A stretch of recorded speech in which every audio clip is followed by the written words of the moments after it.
quelle est l'action du CNB à l'international? On en parle tout de suite avec mon invité, Marie-Aimée Peyron, présidente de la Commission des Affaires étrangères au CNB. Marie-Aimée Peyron, bonjour. Bonjour. Alors, le CNB est présent sur la scène internationale. On va en parler en détail. Tout d'abord, on va revenir sur une séquence de fin octobre, début novembre, où le CNB s'est rendu au 69e congrès de l'UIA, également un événement de la Banque mondiale. Pourquoi c'était important de se rendre à ces événements? Alors, c'était essentiel parce qu'il appartient au Conseil national des barreaux d'être vraiment présent à l'international, a fortiori dans le contexte mondial actuel. L'Union internationale des avocats, c'est tous les avocats du monde entier qui se réunissent et qui partagent ensemble. Et nous avions besoin de porter la Convention européenne de protection de l'avocat, qui, vous le savez, a été signée par la France, qui a été signée au Luxembourg dont nous assurons la promotion. Aujourd'hui, 27 États sont signataires de cette Convention européenne. Et puis, c'est aussi tous les sujets, toutes les préoccupations actuelles mondiales sur l'état de droit et l'indépendance de la justice, incontestablement. À la Banque mondiale, deux thèmes majeurs: la défense de l'état de droit, et on le retrouve encore et toujours, et puis l'éducation au droit, qui est aussi une priorité, ainsi que tout ce qui est développement. Et le Conseil national des barreaux en a profité pour faire part de son expérience et son expertise en matière d'accès au droit. Accès au droit, c'est aussi tout ce qui est accès aussi à l'intelligence artificielle. Voilà, beaucoup de questions actuellement à l'international. Alors, beaucoup de messages. Pourquoi c'est important de parler d'accès au droit, de développement à l'international? C'est essentiel parce que, comme je le disais, dans le contexte mondial actuel, il appartient au barreau français de faire part de son expertise, mais aussi de s'enrichir de l'expertise des autres. Nous sommes confrontés à un certain nombre de difficultés et d'atteintes à l'état de droit dans un certain nombre de pays. Donc ça veut dire être aussi solidaire et travailler ensemble à la restauration de cet état de droit et à veiller à l'indépendance de la justice.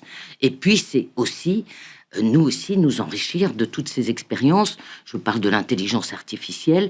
Ça veut dire une mutualisation des savoir-faire qui est indispensable. Autant avancer ensemble, l'ensemble des barreaux mondiaux. Alors, vous parliez d'inquiétude par rapport à l'état de droit. Cette inquiétude, elle est partagée par justement les autres pays? Bien sûr. Elle est d'autant plus partagée que, comme vous le savez, la journée de l'avocat en danger, le 24 janvier 2026, ce seront les avocats américains, qui est quand même une première. Habituellement, ça peut être les avocats tunisiens, les avocats russes. L'année dernière, c'était les avocats biélorusses. Là, ce sont les avocats américains, compte tenu des atteintes, là aussi, à l'exercice de la profession aux États-Unis. Et nous sommes solidaires de l'American Bar Association, bien sûr. Et ça veut dire aussi être tous ensemble, à être extrêmement vigilants et à nous mobiliser lorsque les atteintes sont incontestables et ne peuvent pas être acceptées, quoi. Alors, vous parliez d'échanges, d'enrichissement justement de ces déplacements. C'est quoi les enseignements que vous tirez de vos déplacements à l'international? Alors, tout dépend les déplacements. Nous avons un certain nombre de lignes politiques qui sont, d'une part, d'aider les barreaux des pays qui souhaitent adhérer à l'Union européenne, Moldavie, Ukraine, Monténégro, enfin tous ces pays qui souhaitent être adhérés. Nous avons également beaucoup de relations avec le barreau géorgien, sachez-le, parce que nous sommes en train de les aider à réformer leurs textes de loi, leurs textes législatifs, de façon à être conformes et favorable et faciliter leur entrée au sein de l'Union européenne. D'accord. Comment vous les aidez concrètement dans cette rédaction? Ce sont des rendez-vous. D'abord, ce sont des conférences internationales que nous organisons tous ensemble. Et puis, c'est aussi des rendez-vous avec les ministres de la Justice des pays concernés. C'est aussi de travailler avec les barreaux. Nous travaillons actuellement avec le barreau ukrainien, par exemple, sur la lutte anticorruption, sur l'entrée dans la profession, sur l'organisation de l'ordre national des avocats ukrainiens. Voilà. Et c'est main dans la main que nous travaillons ensemble pour faciliter cette intégration au sein de l'Union européenne. Parce que lorsqu'on parle d'intégration, on parle toujours justice, mais ce sont souvent les magistrats et trop peu souvent les avocats. Donc, nous, Conseil national des barreaux, nous faisons le nécessaire avec les autres pays de la zone, bien évidemment, les barreaux des pays de la zone. Bon, on voit que les actions du CNB à l'international sont très variées. Pour vous, c'est quoi la mission du CNB à l'international ? La mission du CNB à l'international, c'est déjà d'aider les avocats français à se développer à l'international.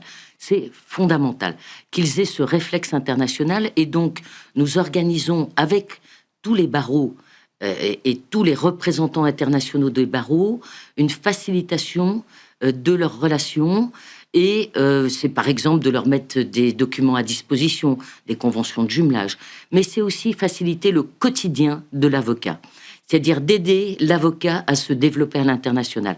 Et nous sommes actuellement en train de rédiger et de finaliser un guide de l'installation de l'avocat français à l'étranger, avec l'AEFE, l'Association des avocats français à l'étranger, et le barreau de Paris, Conseil national des barreaux, de façon à les aider l'avocat français qui souhaite s'installer à l'étranger, s'il veut s'installer, ouvrir un bureau secondaire à Berlin, s'il veut s'installer au Mexique, enfin n'importe où, peu importe, partout dans le monde, c'est de leur mettre des fiches thématiques et puis les conseils. Voilà. C'est aussi mettre à disposition des outils pour les avocats français. Quel type d'outils ? Des outils type glossaire, type document type. Voilà. C'est comment nous, la France, les avocats français ont des talents à exporter et nous devons les aider à les exporter. Et puis, il ne peut pas y avoir de sécurité juridique sans le droit. Donc il faut un cadre à tout ça. Et il faut un cadre à tout cela. Et en cela, c'est le développement de l'économie par le droit qui nous tient beaucoup à cœur. Comme vous le savez, nous sommes toujours beaucoup investis sur le développement à l'international des avocats français. C'est aussi de veiller à avoir des relations avec nos avocats, les avocats du Royaume-Uni. En fait, à chaque fois que nous faisons un déplacement d'ailleurs à l'étranger, nous en profitons pour rencontrer les avocats français qui sont dans le pays concerné et de partager avec eux. Et là aussi, c'est un enrichissement pour les aider, d'une part, voir les problématiques et les résoudre. Le droit continental. Et promouvoir le droit continental, bien sûr. Ça, c'est un enjeu important.